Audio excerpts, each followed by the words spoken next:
From an early age, I was always a big fan of the Pokemon series, mainly due to my older brothers who were obsessed with it at the time. Generation 1 Pokemon was my first introduction into the series. Fire Red and Leaf Green were the first games I played, and the Kanto region, as we all know is everyone's favorite, was a joy to adventure in and a fresh experience. I skipped out on the older red, blue, and yellow versions of the game, fortunately enough, as I just played the remakes.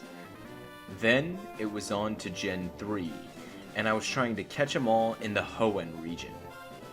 Pokemon Emerald was the next game I played after finishing Fire Red, and wow, what an expansion in content and storytelling.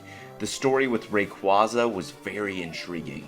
I loved the rain and intensity before he swoops down and stops Groudon and Kyogre from fighting one another and disrupting the balance in nature. His battle theme was awesome. Traveling up the mountain to finally encounter him and have a battle to capture him is still something I remember quite vividly. Legendaries were done very well in Gen 1, 2, and 3. Past Pokemon Emerald though, things start to take a turn for the worse, and the games started to lose their charm. In this video, we're going to be taking a look at why I think the Pokemon games are becoming stale, especially with this new iteration of Pokemon Sword and Shield on the cusp of being released. To start, let's take a look at how Pokemon started becoming a lot less original after the first 2 or 3 generations of Pokemon. Johto, Hoenn, and Kanto are the 3 regions most fondly remembered by fans, myself included. The Pokemon in these regions were done well, with starter Pokemon that even people who are not fans of Pokemon are probably able to recognize. Totodile, Charizard, Bulbasaur, Mudkip, Squirtle, Cyndaquil.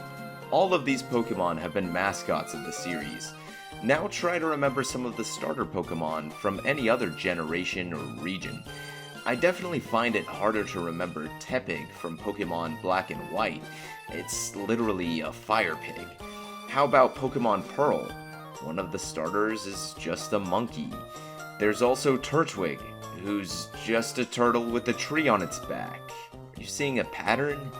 Getting away from the starters, it just feels as if the Pokemon were becoming less and less original, and the development team was running out of ideas for the different types of Pokemon. I mean, for God's sake, in Pokemon X and Y, there's literally a Pokemon that's a key. Its name is Klefki. No, I'm not joking. You know, I'd let a key slide as a weapon, like in Kingdom Hearts, but as a goddamn Pokemon? No, stop. Just stop it. The types of Pokemon is not all that was getting stale to me. The whole idea of the game was as well. Since Pokemon became a thing, the main objective was to travel to 8 Pokemon gyms, fight the gym leaders there, and obtain all 8 badges, and then go challenge the Elite Four, and finally, the Pokemon Champion. Along the way, you would also encounter bad guys. In Kanto's case, the bad guys were named Team Rocket, and the developers used Team Rocket as a way to pace the game, so you weren't just flying through Pokemon gyms all the time. Since if that would be the only thing you had to accomplish, I think the game would probably suffer for it. However, the problem arises when the developers haven't changed the formula for several years. In every new game, it's more or less the same thing. Get your starter Pokemon, venture out of town, catch more Pokemon, but this time it's not as fun because the Pokemon aren't as creative, defeat the gym leaders, fight the bad guys, become the Pokemon Champion, rinse and repeat. What at first felt like an epic journey turns into quite a chore. The one game that tried to change up this formula was Pokemon Sun and Moon, but even that didn't really do it for me. The objective was still more or less the same, except now you were just battling island kahunas instead of gym leaders. Tomato, tomato, Nintendo. And now, with Pokemon Sword and Shield, more controversies being unveiled. Let's just put it simply, the game doesn't really look that good. Here are some screenshots from the game. See for yourselves. I mean, come on, Game Freak. You can do better than this. People are also comparing Sword and Shield's animations to animations in Pokemon Stadium. Stadium's animations, sadly enough, look much better than the animations in Sword and Shield. Pokemon Stadium was made for the N64 in 1998. Guys, it's 2019. It's been 2 decades with huge leaps and advances in gaming and technology in general.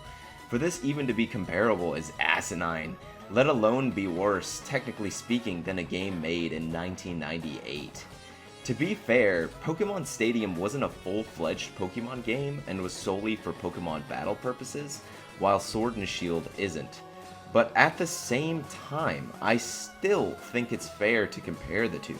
It's not like it would be insanely hard to incorporate some better animations, especially when they're cutting back on the number of Pokemon in the game anyway, which is another thing that has irked fans more than just a little. Let's just hope the game turns out semi-decent, but I'm not holding out much hope for it. I'll stick to Zelda and Fire Emblem. What do you all think of Pokemon Sword and Shield? Are you excited, or are you a fan that has been burnt by all the news that's been coming out about the game? Let me know in the comments below.